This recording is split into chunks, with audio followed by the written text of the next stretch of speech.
Day one of training camp for the Philadelphia 76ers as they tip things off, getting their training camp in the Bahamas, traveling far to some warm weather to get things started. And they are not alone as we are live from training camp, as we are with the team here in the Bahamas.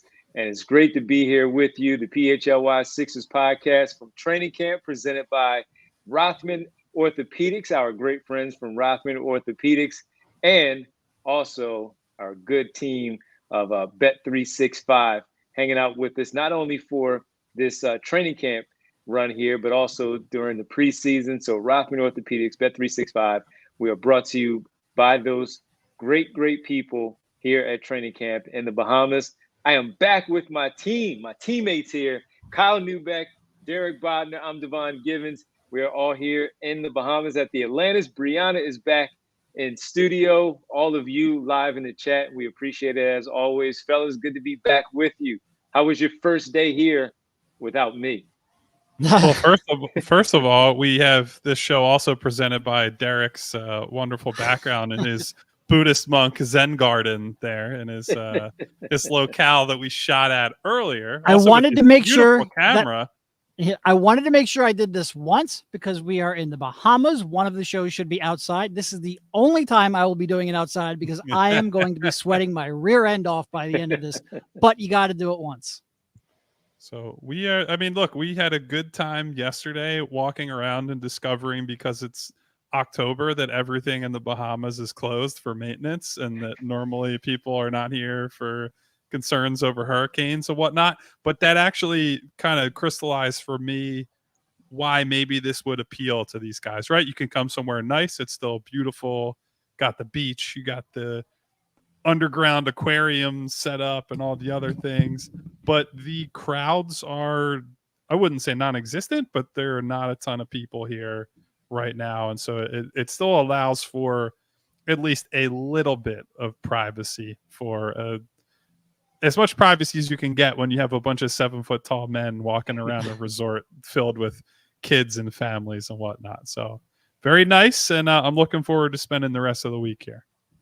Yeah, should be a good time. Derek, that's a great background there. I know it's hot out there, but you know, one time only. And the sweat is already dripping down my forehead. And the people appreciate it. Go get one of those great hot hospital towels, man. I mean, hotel towels. You'd be all good.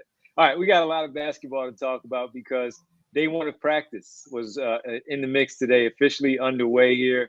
Nick Nurse and the team here getting ready to go. And Kyle, as had a chance to speak with, first you guys got a chance to see the tail end of it, see some of the shoot around and some of the guys working out. I walked in just in time as Nick Nurse was getting ready to speak to the media, and he had a lot of things to say about quite a few of the players, some interesting things to share with the people. Yeah, so I think first and foremost would be, at least what we were told. Certainly we don't get to see a lot of the practice, so it's a little bit different than, say, an Eagles training camp where people are charting Jalen Hurts' throws and doing all the other stuff that comes with. Remember Eagles when he hadn't camp. committed a turnover in like the first week of camp and everyone was losing their minds? I was trying not to make any comments on that, but yes, I do in fact remember those proclamations being made. So obviously you take everything with a grain of salt to some degree. But to me, the big overarching takeaway, and I was honestly a little surprised by this, was that there is not as much of the like just drill down to the fundamental level with this team, right? That while they're working on some pretty broad concepts coming in, it's not like last year where it was year one, new head coach. You have to instill your principles in the guys that are there and get right on down to like, this is how we move off the ball. This is how we do this. And while there will certainly be conversations to that degree, it doesn't sound like Nick Nurse is getting quite that far in the weeds, right? Like that they're starting at a higher level because they do have Joel, they do have Tyrese, they do have Kelly, guys who were here last year and kind of understand those base concepts and principles and can help pass those along. And so where they start is frankly in areas where they lacked last year. I have a story that'll be going up on allphly.com later this afternoon, probably shortly after the show's over. But the slogan that Nick Nurse said, or was on a few hoodies that were spotted on coaches and staffers, was "the ball wins." And the emphasis is on valuing possessions, right? So they did a great job of not turning the ball over last year. And they did a pretty good job of forcing turnovers, frankly, given their personnel. But offensive rebounding and defensive rebounding, two of the things that they're really hammering home to start this camp.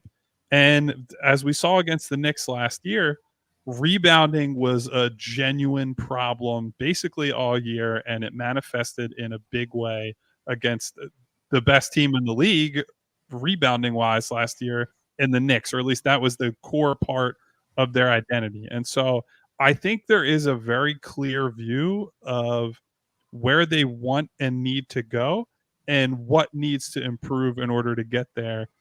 The only reason I'm surprised they didn't go further down into the kind of the fundamental stuff is this is really like a whole new roster, right? Like other than a few guys, it's like you just turned over the entire team. It's just a new group of guys. So I'm a little surprised they didn't spend more time on just kind of, hey, I'm Nick Nurse and this is how I view basketball. But I guess it helps that they do have a lot of experienced veterans who maybe you don't need to go too deep into the weeds for a lot of these guys.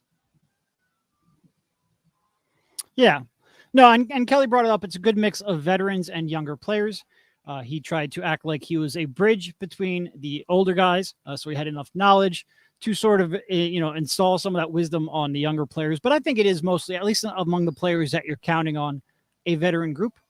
You've obviously got Jared McCain and Bodner and a couple other young players, Ricky, but you're not really counting on any of them. Of the core part of your rotation, it is a veteran group. So I think certainly, a lot of players are new. But it is and so there's going to be some fundamentals throughout the course of this week for sure. But today was day one. Get a little workout in, get a little intensity in the gym. And like Kyle was saying, protect the ball. And that was something they didn't do throughout the course of last season, especially not in the playoffs. We've talked a lot about rebounding. And it really comes down to rebounding because they're pretty good at taking care of the ball in terms of turnovers. They were pretty good last year in terms of forcing turnovers, especially when they needed to be, when Joel Embiid was out of the game. We're really talking about rebounding. And it's something we've been talking about pretty much all summer. It's quite frankly something I'm a little bit sick of talking about. There's nothing really about it now but to go out and do it. And that was probably a key focus today. And Nick Nurse just speaking about, as you guys talked about what Kelly Oubre had to say, Nick Nurse talking about certain things that Kyle mentioned about getting things underway. It's the installation of what things look like for him. You have the few returning players from last season, starting with, of course, your two All-Stars, but you add in Kelly Oubre, Ricky Council, KJ Martin, Jeff Doughton, Kyle Lowry. And then you have the other group that you expect to be in the mix, certainly with Caleb Martin, Andre Drummond, who mentioned how much I like day one so far of coaching. Playing under head coach Nick Nurse, because he's very interesting. He kind of lets us figure it out, is how he said. Figured out as veterans out there on the floor, by also, though, getting that installation beginning last night once they arrived in the Bahamas, some of the things that they went over in their first team meeting, and making sure that those things are very clear from the very start, from day one, of what that looks like. And the ball winning, we know that, and we saw it all too well from the New York Knicks, as we talked about, as Derek just mentioned. Too many times we've talked about this, so much so that the guys have pointed out one of the biggest things that they want to see change, a big key for the season, is it's rebounding first. And so the ball winning, making sure, Andre Drummond spoke about it, getting those offensive rebounds, getting to those loose balls, those 50-50 balls, winning that battle, at least giving your teammates an opportunity, even if you don't get your hands on it, to secure the basketball and squeeze the pill, but you give your teammates an opportunity to still find a way, as you team rebound, and getting to that ball and not allowing your opponent to regain that extra possession, or that's speaking on the offensive end, or grabbing that defensive rebound that was one that you could have gotten on the offensive glass. Instead, now they have numbers going the other way. So all of these things are important right now for day one to explain what Nick Nurse wants. And with that mixture of the veterans, older veterans, middle-aged veterans, if you will, in NBA terms, and then there was young guys that are just simply going to pick things up along the way. That's a pretty good way, especially for a coach who has won in this league, who has a reputation in this league of being a good coach. That's a good way to start day one by not doing too much, but just simply making it very, very simple of what needs to be done, pounding into their heads right away that this is how we're going to establish things and start things right away. Yeah, and look, like all these concepts are things that they really come home in the playoffs, right? Like you can get away with their talent level is high enough. They have the 3 stars, they have the good supporting cast where you can get away with being a bad rebounding team in the regular season because, you know, the Charlotte Hornets aren't really going to punish you. The Detroit Pistons are not going to make your life miserable because you gave them, you know, 5 to 10 more offensive possessions as a result of rebounding. But when you get into these series against the Knicks, the Celtics, Milwaukee, I mean, if you go further and you're dealing with like a Denver, OKC, whoever it is, and they have elite offensive talent and they're just able to consistently create extra possessions against you, that makes it really hard to win, right? Like they know these things. They've been through these, you know, deep playoff battles so many different times that at the end of the day, it always comes down to the margins. And that's what this is. All this also, I don't know if it's on Derek's end. There's a plane I can coming. I can hear some real background noise going on out there. Nature Boy Ric Flair is having a fun time out on his patio. But so I think it's good it's one of the examples for this team of their focus is on a date in the distance, a time in the distance that is months and months away at this point, that you can't open the season taking things like rebounding, like the possession battle for granted. This has to be something that is harped on and emphasized and worked on as a group from day one, so that when you arrive in mid-April, when you get to early May, mid-May, when these series start getting real serious and you're playing high-level teams, that it's not something you all of a sudden have to change, right? Like it's not that Joel Embiid wakes up one day and Nick Nurse goes up to him and says, boy, we really got to work on this whole rebounding thing. So for this to be a message from the coaching staff on day one, to me is really heartening, because it shows that, one, that they recognize the concerns and their previous weaknesses that need to be worked on, and two, that in training camp, which oftentimes can be about those like, hey, we're installing this play and like this is how we run a basic pick and roll, that they have their eyes at least a little bit on the end game for this season. No, and look, how much have we talked about simply the playoffs being everything for this basketball team? 50 is the standard. Let's see how high they go in the 50s, what seeding they are at season's end, at regular season's end. And once we get to the postseason, as you mentioned, Kyle, that's where all of those things matter, where it's important that every possession counts in the postseason, as we saw in that round one loss to the New York Knicks. Not even then, if we go back to everyone there in the past, from Toronto to the Atlanta Hawks and so many of those others, we can all point out certain things where a turnover happened here. A loose ball was picked up and then a big three-pointer was made by the opposition to knock the Sixers out, a backbreaker, if you will, in those specific games that were very close, or those series, of course, that they eventually lost in the second round. And these things, these fundamentals are important, because that's exactly what they are. They are fundamentals. These are things that they've done since they were playing in little league basketball, and understanding that, hey, your parents and your coaches teaching you have to do these things. And this is what we always talk about, is effort. So basically what Nick Nurse is doing right now is just simply pointing out that the effort needs to be better, and that ball is just as much yours, that basketball, as it is that opposition, as is bouncing or rolling in front of you. And you decide to look to your teammate, and while you're looking at each other, the other player in the other uniform goes and grabs that basketball. So that's where it's important right now. So those concepts being drilled into their heads right now are so important. and it has to. You would hope that it just simply hits home, especially when we know that it's all about the postseason for this group. And some of the other things that he's trying to drill into right now that we have to talk about with some of the stars, some things that stood out. We'll get to those on the other side as we continue to talk about Nick Nurse, day one of training camp with his team, and some important things that stood out from by the head coach to the head coach as we get things underway day one for the Sixers in the Bahamas at training camp. We'll come back. We'll get into it all, especially with the big fella right here on the PHLY Sixers podcast. And as we told you that we are here with you, courtesy of our great friends, and we appreciate them as always, our great friends from Rothman Orthopedics. Everyone has a specialty that they love.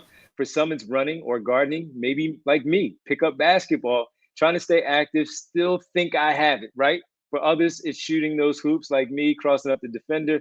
And at Rothman Orthopedics, their physicians are not only specialized in orthopedics and clinical research, but they're also fellowship trained to treat specific areas of the body. Since 1970, their physicians have remained committed to research, innovation, and minimally invasive procedures to get you back to what you specialize in. They are Rothman Orthopedics, and they specialize in you. Patients will find the full spectrum of orthopedic care at Rothman Orthopedics, from diagnosis to discharge. They provide their patients with every service and procedure necessary, such as x-rays, orthotics, bracing, MRIs, physical therapy, and more. Trust me, I'm a walking miracle thanks to Rothman Orthopedics. So if you want to be like me, head to Rothman Orthopedics. If you're dealing with an injury, specialize in orthopedics, and you visit rothmanortho.com/PHLY to learn more and make an appointment today. We also want to make sure we tell you about Empire today. If you're like me, home improvement projects are something that frequently look daunting. So you need something to make that task a little bit more manageable. And if flooring is something on your to-do list, Empire Today is a place that you want to turn to. With Empire Today, you get shop-at-home convenience, the right product for your needs, quick and professional installation, and a price match guarantee.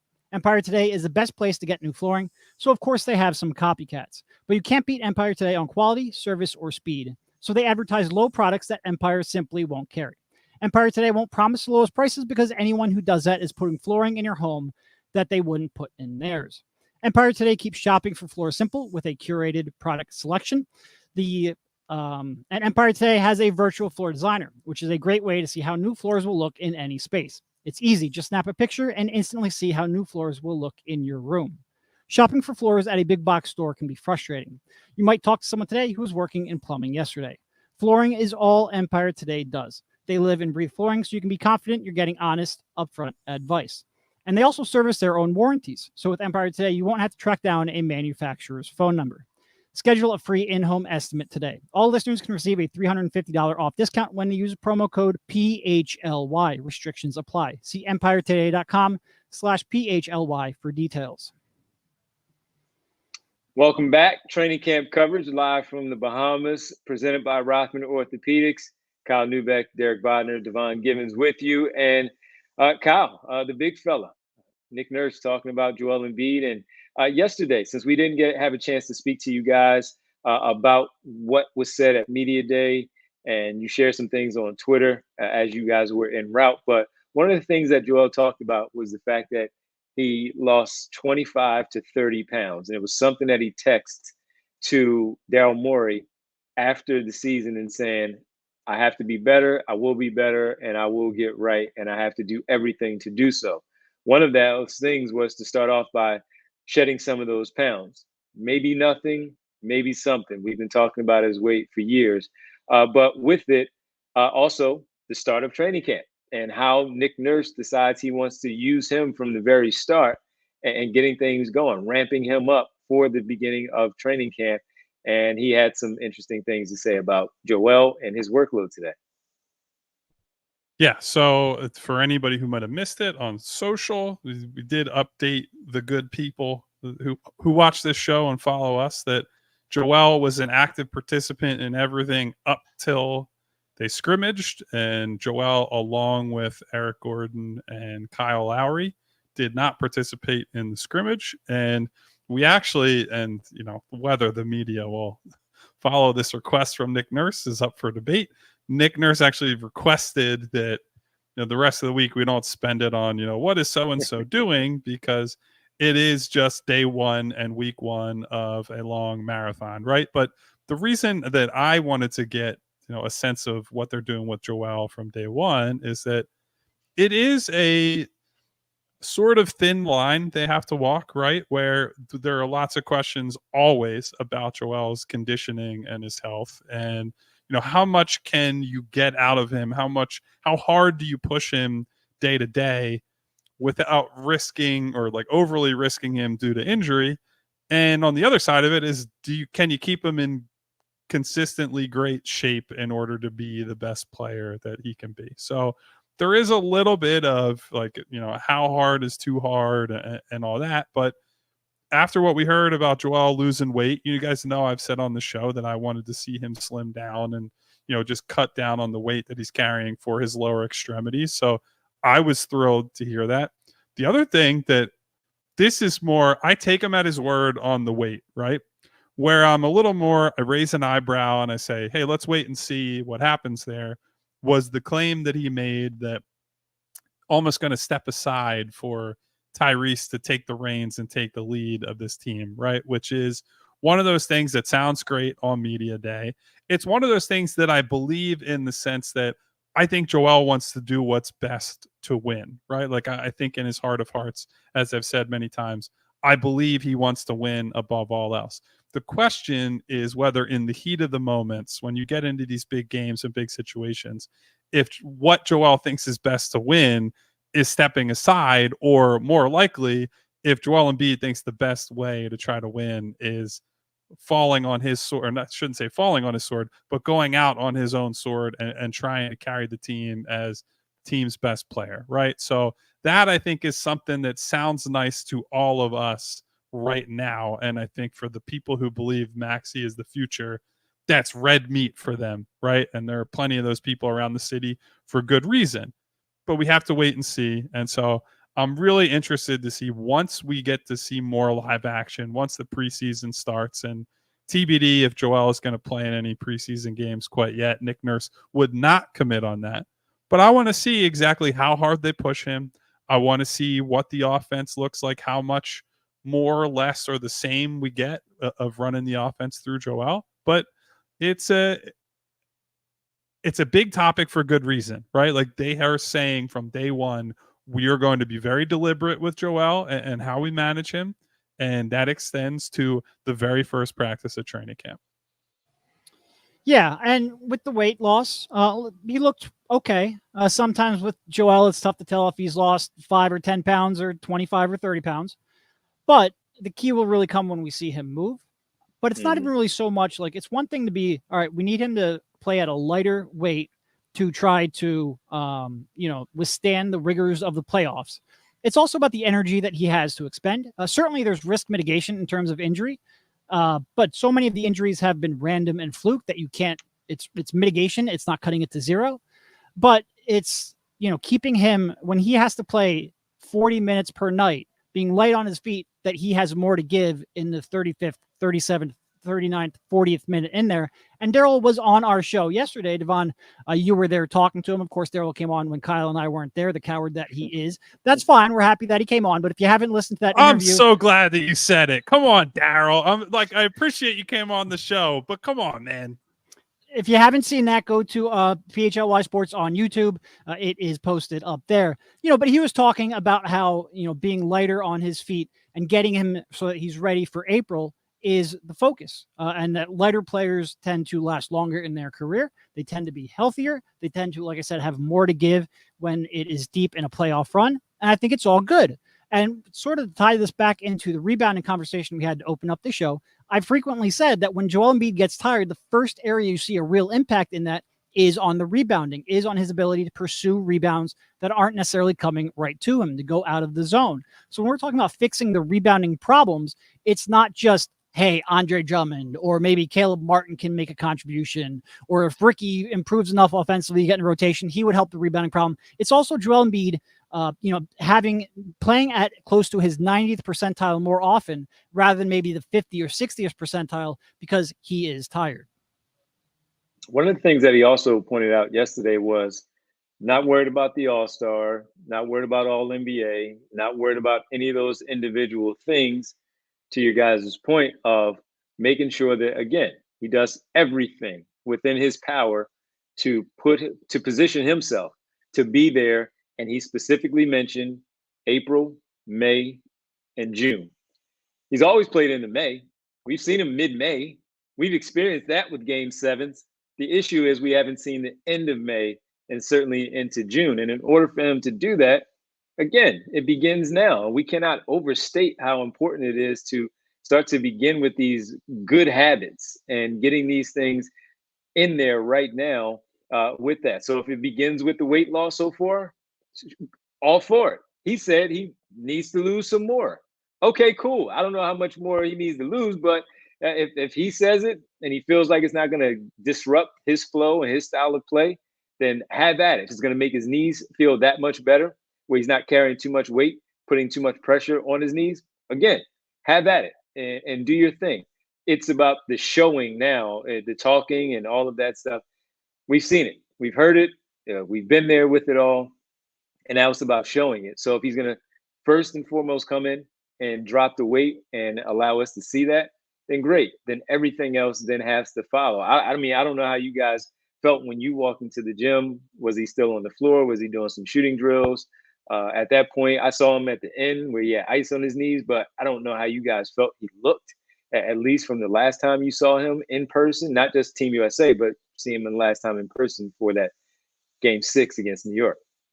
We did not get any Bigfoot on the floor sightings when we walked in today. When the doors were open, our friend Joel was sitting in that same position by the sideline, knee iced up, and was holding court over there. So, yeah, that I think you can read into that. They're being very active and look, one thing he is and has always been good about, he takes the medical stuff seriously, like doing that post-game, post-practice recovery, making sure you're wrapped in ice and not trying to be a hero about that. Like, he has gone through so many of these experiences with rehab and surgery and all the other things that the second that he is done is making sure he's getting the proper amount of attention to his lower extremities and whatnot. So yeah, we did not see him on the floor basically at all, but that was also the case by that time, Paul George was also sitting on the bench. I believe Maxey was in a full sweatsuit by then, clearly not in his practice gear. So there were a few guys kind of wandering around between Yabusele, Drummond, Caleb Martin, KJ Martin. Ricky was over on the far court getting some shots up as well. But by and large, they had gotten their sweat in, gotten their run in, and got the heck up on out of there. Got to rest and hopefully prepare for some time in the sun on the beach. Hopefully nobody gets themselves into any trouble or extracurricular activities the rest of today before day 2. No, for sure. That part too that you brought up about handing things off to Tyrese Maxey and just letting him do that. You know when I believe that? When he doesn't have that competitive bone in his body and decides that, all right, it's time for me to score 12 points in a row here because I'm cooking the defender across from me right now because the guy just simply cannot guard me. And we've discussed it so many times where he's called him the franchise and giving him his props and how much he's proud of him. Tyrese speaks about how close they are and how much it means for Joel to continue to push him as being that type of player. But Joel has that competitive streak in him where he's not going to – they're 82 games. Joel's not playing in 82 games. Tyrese is going to play in 70-plus of those. Naturally, Tyrese is going to take over a number of those games along with Paul George and others that are out there on the floor just because Joel's not going to be there. So, yeah, that'll happen. But when they're out on the floor, yes, we'll see it just like we saw in New York where Tyrese Maxey has the hot hand. He's a fellow peer as a star in this league, so he trusts him. That will organically happen within the flow of a 48-minute Sixers basketball game. But not deciding to do his thing, I'm not buying it. I'm not buying that. No, and I think Kyle was right the way he phrased it. I think Joel believes what he says, But in the second half, when they're down 10, they need a bucket, he probably also believes that he's the best option. So it's going to be balancing those two earnest beliefs. But I do get I have a little bit of optimism based on the way he deferred at times throughout the course of that Knicks series. I think the belief in Maxey is certainly there. So I don't think it's going to go, too far in one direction. But I think when when Maxey's feeling it, I think Joe will step out of the way. But like all game, every game, all the time, and be the setup man or the good teammate. No, there's going to be moments, and I mean, Embiid's going to end up with the 30% usage rate again because he's that good of a player. Yeah, I mean, a good way to think of it is that even if we lived in a world where Joel became the second option, think about how involved Tyrese Maxey was and has been as the second option, right? Like he's scoring 26 points a game last year. He's involved in every single crunch time possession. And it's about reads and seeing, okay, they're playing us this way. Like they're hard hedging the ball handler here. That means Joel's getting the ball. Or they're selling out to stop Joel. They're doubling him.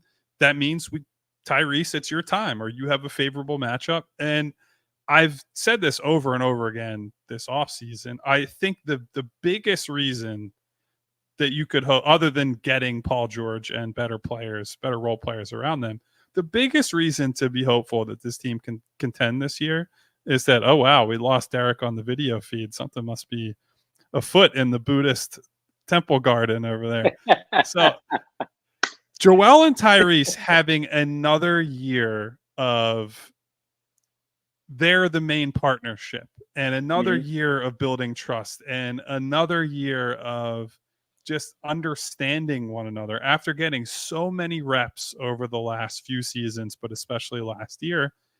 It simply will get better, right? Like it can only get better because Joel's going to be at a high skill level, even if he declines that off physically. Tyrese is going to get better, right? Like there's no way that he has plateaued and is the best possible version of himself right now at age 23, right? He is trending upward. And on top of that, they do have Paul George in the corner, ready to shoot 8 threes a game, able to create for himself and create for others a little bit. And so that partnership is going to get so much better. And even if you take all the skills out of it, right, that understanding and that trust and belief, and Tyrese has said it yesterday, I think multiple times during the presser, but also during some separate interviews he did on the side, Joel's one of his best friends at this point, right? And so to have that level of bond, that carries you so far, right? Like we talk a lot when Ben Simmons was here, and you would say, well, they don't have to be best friends to win together. And that's true. But when you can be close enough with someone that you can have those, what I would say are like brotherly conversations throughout the year, in the huddle, during adversity, where you can say, hey, look, you have to step up. Like, I need you to carry me, or I need you to do this. I need you to do that. And the other guy's like, I got you, because I know when I have a bad 2 weeks, when I have a bad game, you have me on the other side of it. And so I'm just so excited to go through this season and see what the two of them can create together. I don't care who is designated the number one guy on a given play, because I think it doesn't matter. I think at the end of the day, it's more about we do this together if you're them rather than as individuals.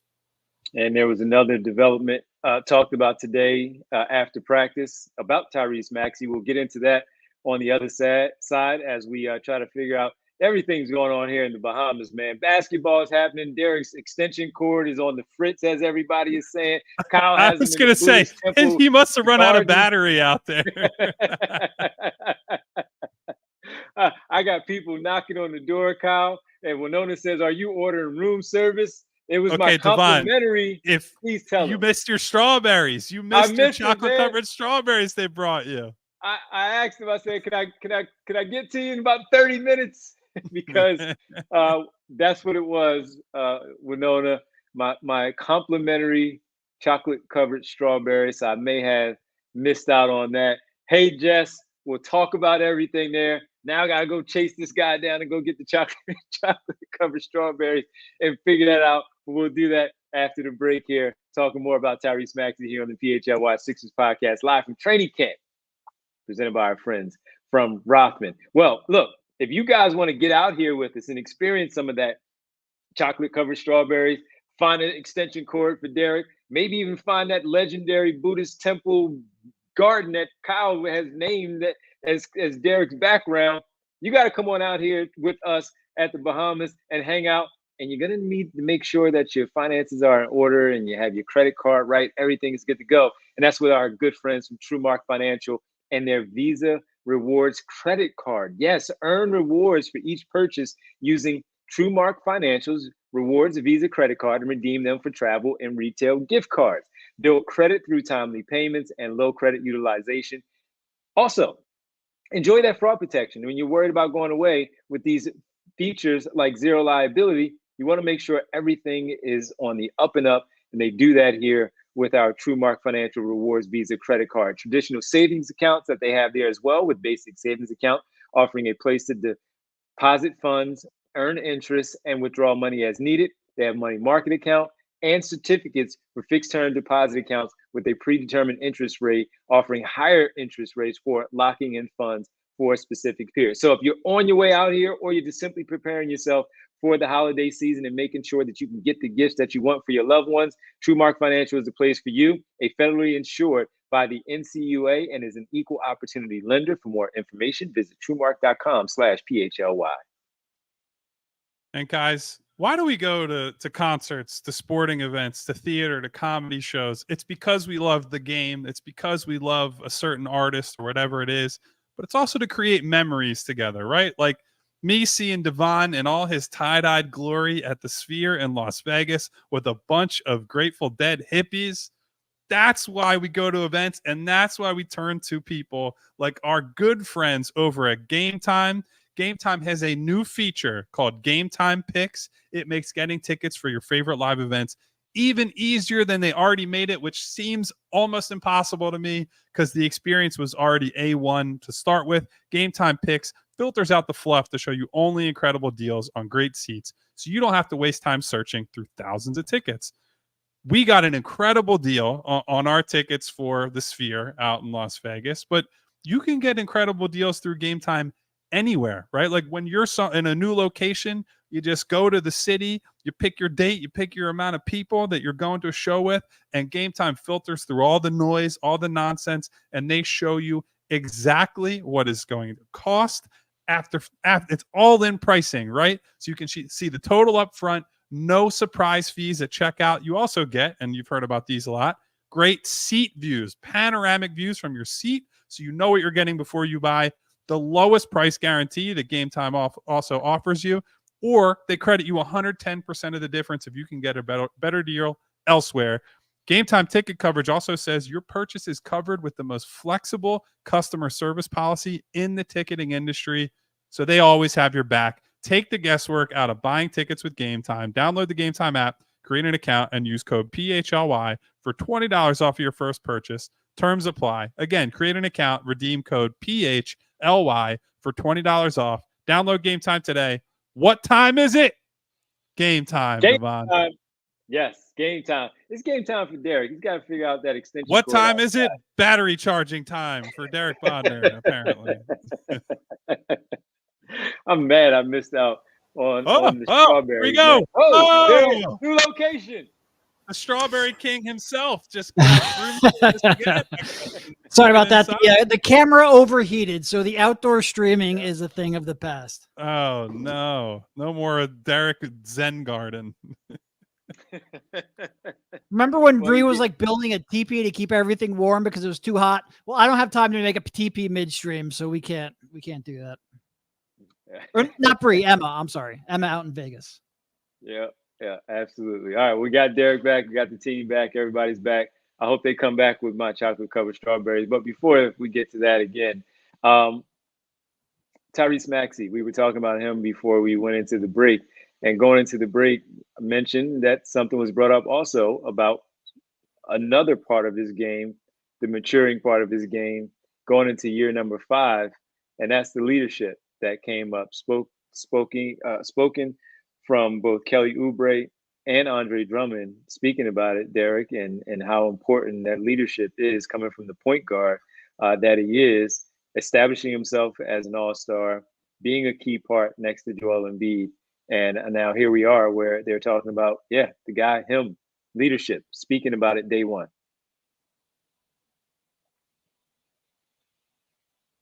He did try to cue you up there, Derek. I don't know if you were paying attention, but yeah, I was playing with stuff. That's it. Pause, first of all, but Good call. Good call on you. We already had some Giddy references in the chat. Well, now we really know why you moved inside. No public indecency from Derek, I guess. Wow, this is completely off the rails. No, I mean, look, I think Tyrese is mostly who he is, just a much more confident version of the guy he has always been. He will certainly step up into a, more leadership focused role, a little bit of a more assertive, more louder person. But for the most part, he is who he is, which is the easygoing, hardworking guy who just has supreme confidence in himself. I don't expect him to reinvent his personality. It's sort of like Joe. If you think back to Joe when he stepped into a leadership role, and for Joe when he stepped into a leadership role, it was pretty much from the moment that his foot was healed enough for him to play basketball. But Joe didn't. It wasn't an overnight transformation for Joe.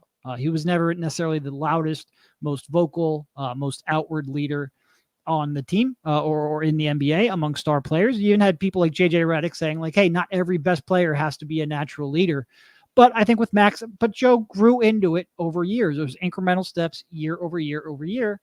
And I think with Maxey, it's going to be the same thing, which isn't, I mean, he is one of those guys who is the natural leader in the sense that if you really want to have an example to follow, there's nobody that's going to go out there and work harder. There's nobody that's going to go out there and play every game harder. That is as much of a leadership quality as being a rah-rah guy in the locker room. Yeah, Kelly Oubre used a word that I liked a lot. He said that Tyrese is more assertive now, right? And I think that shows up in a lot of ways. One, it's just the on-the-court stuff, right? Because it's very tough to be assertive when, frankly, you're not guaranteed to be in the rotation every night, right? And it's very tough to be assertive when James Harden is your backcourt partner running the offense from game to game. And so last year really represented a major shift for Tyrese in not just how the league views him, but in how his teammates view him, because he was called upon to be that main featured guy on the perimeter. And so I think it is tracked with Tyrese being able and willing to speak up more, being able and willing to just take control of the offense and say, I'm going to take 4 consecutive pull-up threes because I don't have to worry about humoring other people. My talent, my work ethic, my results all say I deserve to be this type of player. And it's okay to remind people of that sometimes, right? To be like, I need the ball. It's okay to have, and in fact, I would say it's encouraged for some of these guys to have egos to be like, give me the damn ball and get out of my way. Like that, there is value of that. I know that can, in other, let's say, professional contexts, you don't always want people acting that way, but this is professional sports. And so I think what Kelly has said, what we heard from Andre Drummond, seeing, he was there when Tyrese was kind of thrown into the fire a little bit during the Ben situation and said, we came out on the other side of that a lot more mature, a lot more polished, and grew a lot. And now Andre being with him a couple of years later, Tyrese has changed just monumentally during that time period. And so we're hearing a lot of good things about Tyrese, the leader. He's showing up and he's dunking in practice, allegedly. We're hearing today was one of the things that came out. So we'll see if we see more Tyrese Maxey posters that he creates this year. I would say probably not, but even if we get a couple, that's a new and exciting thing to see from time to time. So all of the things that we hear about Tyrese, unsurprisingly, are positive. And I just think we keep raising the bar on this kid, right? Because he's had 4 straight years. He keeps doing better. It, Kyle. He does. But it precisely, he comes into every year with, I want to do this, I want to do that. And more importantly, he comes in with a plan to execute that. And that is a huge reason he's been able to every single year just up his own level. And so I can't wait to finally see, him on the floor with the muscle he put on this summer, with the better supporting cast that they have, and just he's got a runway to have an unbelievable season this year. The leadership that I like from Maxey going into this year 5, playing off the things that we've already seen, obviously the shooting part where he just takes over. Joel empowers him to do that. And sometimes it's also because we feel like we know Joel a little bit from watching him on the floor, seeing sometimes his body language, or if he's tired, where he simply cannot do it, where Maxey's like, I got it. Or if Joel's body language is off a little bit. The leadership in that point guard, it doesn't have to be the barking in his ear and telling him to pick it up and get it going. It's Tyrese Maxey's way of sharing that, yo, big fella, pick it up. We need you right here, right now to get it going. We got to close this thing out. Let's get ready to do it. And he says it his way, the way that those two and their relationship, where it works. So it doesn't have to be a way where we see some other guys just simply tearing and ripping into a new one, going into a commercial break, and we're wondering what is going on over there. Tyrese Maxey doesn't do it that way. So if he's doing it, whether he's saying it that way, taking the shots, picking up some slack, if Embiid doesn't have it that night, that's his way of leadership. I mentioned yesterday when you guys were traveling, when James Harden would always say, he is the nicest kid that I've ever met. And sometimes I want him to stop being so nice and just go out there and go crazy. Well, his way of going crazy is the way we saw it against the Knicks in the Garden in Game 5. That's his way of going crazy. That's his way, as Derek pointed out, of being that leader, letting his play do the talking and not necessarily doing the talking that other people want to, the way they want to see it, the way they want to hear it. And that's where he is special. And that's why, as you said, Kyle, we continue to raise that bar because he is that good. He's so good. He has gotten the respect from his teammates, his peers, the coaches around the league, where they vote him in as an all-star. And that stuff is just going to continue to get better. And as you mentioned, just simply cannot wait to see who he is in year number 5, not only with Joel, but now with Paul George and the rest of the supporting cast that they have. That was built not just around Embiid and George, but also because of how good and who Tyrese Maxey and that's such a key to be. That's such a key for having a good team. You need people who can pick you up. Like, for example, when I need to take 10 minutes off of the stream to play with some stuff, you guys can carry it through. Oh my, he's not even trying to avoid the pause on that one. I mean, you just gotta lean into it at this point. I meant playing with some audio settings, you weirdos. Oh boy. And Tyrese Maxey's 3-point shooting, as we know, has gotten better and better and better every year. Well, Kyle, there might be some other 3-point shooters out there on this basketball team now, man. Fire it up, big fella. Fire it up. Andre Drummond, sniper? ? Yeah, I mean, so listen, we all saw Andre Drummond take some post-practice threes with Yabusele, who, frankly, Gershon looked pretty good in a post-practice setting as a shooter. As always, I remind people that I've seen a lot of bad shooters make a lot of threes in a practice setting, so you don't read too far into it. But I will say though, and I agree with you, and I wrote about that exact thing today, allphly.com. The one exception where I will read a tiny bit into things is with Gershon, just because you've got that line that's 1.5 feet longer. It's one thing, like he still has to answer whether or not he can make that against NBA competition, and that jump from the ACB to the NBA is going to be significant. But you also want to see, because he was sort of like his shooting was a line hugger type of 3-point shooter. You want to see whether or not that can translate to that 1.5 feet longer line. So making some shots here, you don't read too much into it, but I read a tiny bit more than, say, if, let's say, Kelly was making shots, because Kelly, we mostly know what he has been able to do at an NBA level. Yeah, and so I followed up with Andre after practice on this, where I know from talking to some people that it's something he worked on during the summer, and you never know really when guys get to camp where they're with trainers, they're with their own people during a lot of the summer, and it's like, okay, so how much of what we're seeing right now is a you-driven thing versus a team-driven thing? And so I asked him if the team had told him, like, hey, this is a thing we want you to think about and work on.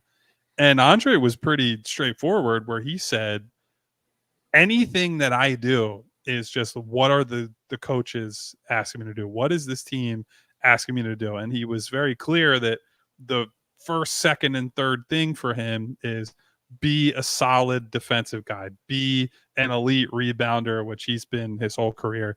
And those are your bread and butter things. But if occasionally he needs to step out and hit a shot, and he's in that sort of situation, that you can assume if you see him putting up shots that it's something that came directly from the coaching staff. And so we've talked during the offseason about how pleased we've been, or, how much improvement Andre has made as that backup guy, right? Like making that difficult transition.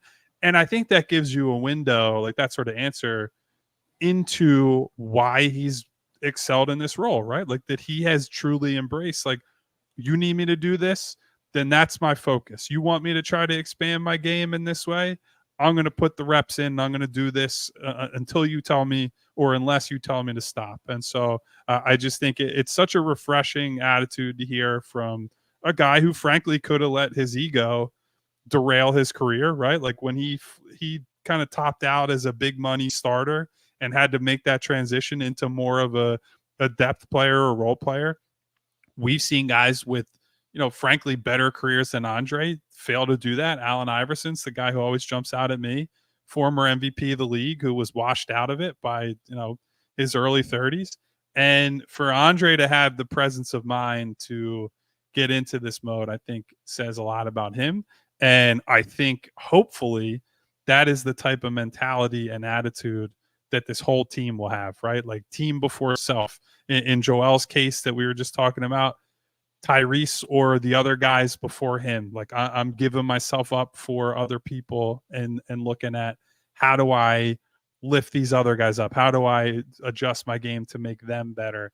I think that's such a great approach to have coming into camp. And obviously we'll see if it holds up over time, but it's something that I am encouraged by here on October 1st at Atlantis in the Bahamas. Well, we also want to make sure that as things are getting underway here in the Bahamas with training camp, that you sign up for our Diehard program. Kyle and Derek are going to have you covered with a lot of things that they see and hear that they write about on our allphly.com site. And in order to read a majority of the pieces, you have to become a Diehard member. Sign up.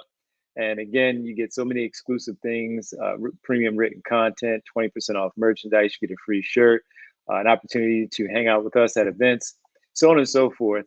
But it's really important for us, for you, especially with the Eagles, the Phillies, the Flyers, and the Sixers all underway at the same time. Make sure you sign up for the Diehard program. And Derek, one of the things that you had written, and it was out there today, was about some storylines. We talked about Embiid and the 25 to 30 pounds. You also had written about rotations and Ricky Council and the shooting. What are some of the things that people can expect if they sign in for our Diehard program?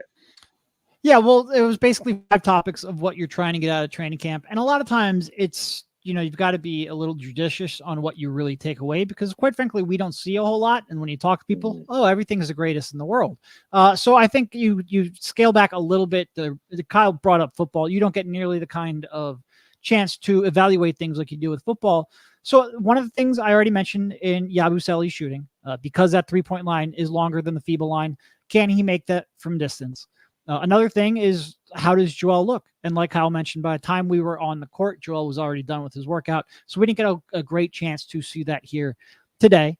And then there's lineup questions, specifically the last 2 starters, which again, we didn't get a chance to see scrimmage, so we don't have an answer to that. Hopefully we'll at some point throughout the course of the week.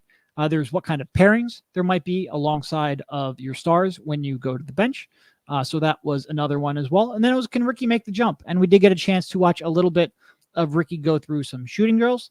For the most part, I thought he looked a little bit like his shot did last year, which is good in the fact that it's better than it was in college. But you can only read so much into shooting drills, but also, is he picking up the defensive concepts, which Kyle has been hammering home throughout the course of the summer is Nick Nurse going to trust him to sit inside that scheme? So those were sort of like the 5 key areas that I focused on.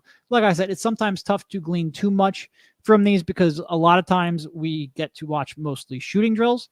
We might get a chance to see one scrimmage throughout the course of the week, and even that isn't necessarily a guarantee. But, it's a lot of talking to people, seeing how they feel, getting information from them based on what they say and how the practice is going, and then going from there. Well, we get a preseason game in less than a week, man. So we'll see some people. We don't know who those people are. We know Jonah Bolden and Taco Fall for the Breakers, but we'll see who's suiting up for the Sixers. And Kyle, you also had a nice teaser to start off the 24-25 season. 50 things to watch, good or bad, with the Sixers. 50 things? Are there 50 things? Buddy dropped like 7,000 words in the first day of training camp. It was 6,501, I believe. So just for accuracy's sake, as a reporter, I thought I know it's 6,500 something.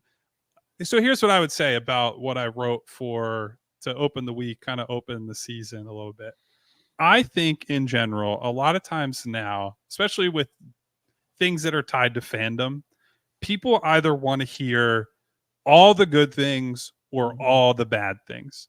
And one of the things I've really tried to do over the last few years or so is not necessarily to be all in on either side of that, even when I am writing a negative piece, even when I am writing something that's like, man, this is the greatest thing I've ever seen.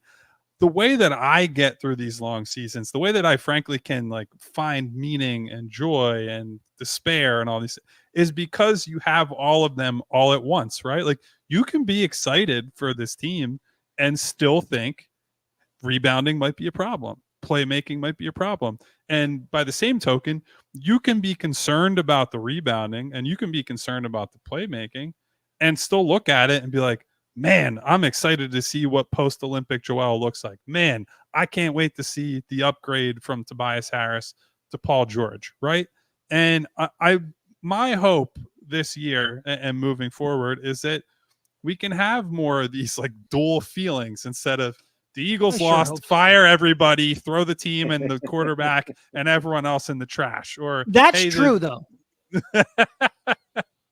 Or the Sixers lose a game to the Celtics in the regular season, and it doesn't have to be the definitive game of 6 months, and it can just be they got out executed on this thing and they can improve this. And so I would say my piece that I wrote for Monday was an invitation to people to embrace all those feelings, right? To ride the roller coaster and understand it is a roller coaster and understand that it is something that you have to deal with the negative as well as the positive, but that it's okay to do that, that it doesn't make you a homer. It doesn't make you a doomer to feel all these things at once. And so that's kind of my manifesto to open the season. And obviously I hope that we get to talk more about the good things and the wins and all that. But as you guys know who watch this show, we'll get into it all, whether it's in written form at allphly.com or whether we're talking about it on this here podcast. There's a lot to get to from the preseason, regular season, and the postseason. We'll have it all for you here. We appreciate, again, our friends for sponsoring us here on this trip, covering the Sixers, bringing this coverage to you. Rothman Orthopedics and Bet365. Great people that we are teaming up with, of course, for this coverage. All right, it's time for our On the Road. Is it, Kyle? World famous? The road roll call, baby. Let's wrap this up here. I've got to finish playing with my equipment. Oh, pause. Thank you to all our friends, as always. Thank you to Martian Lynch, PHLY, Valhos, Winona, up, my Val? Girl, hey, Eugene Ross. Gene, what up? Dave Dewar, Mr. Sandman in the building. Monty Marr, Malcolm Carrington in the building. What up, Mal? Hot Hand Keese in the building. I love that one. Our guy Al, the 2-minute warning, hanging out. Mr. Jay Balvin is in the building. Wow, what an honor to have him here with us. Who else we got here? It's a lot of scrolling, guys. We got Sal, Babby, Spiral Out, Babby, and we got Darkness and Flyers in 7 in the building. Thank you to everybody who's here. Jess also with us. Hit that subscribe button. hit the bell icon for notifications when we go live, and hit the thumbs up to say thank you, super producer Bree.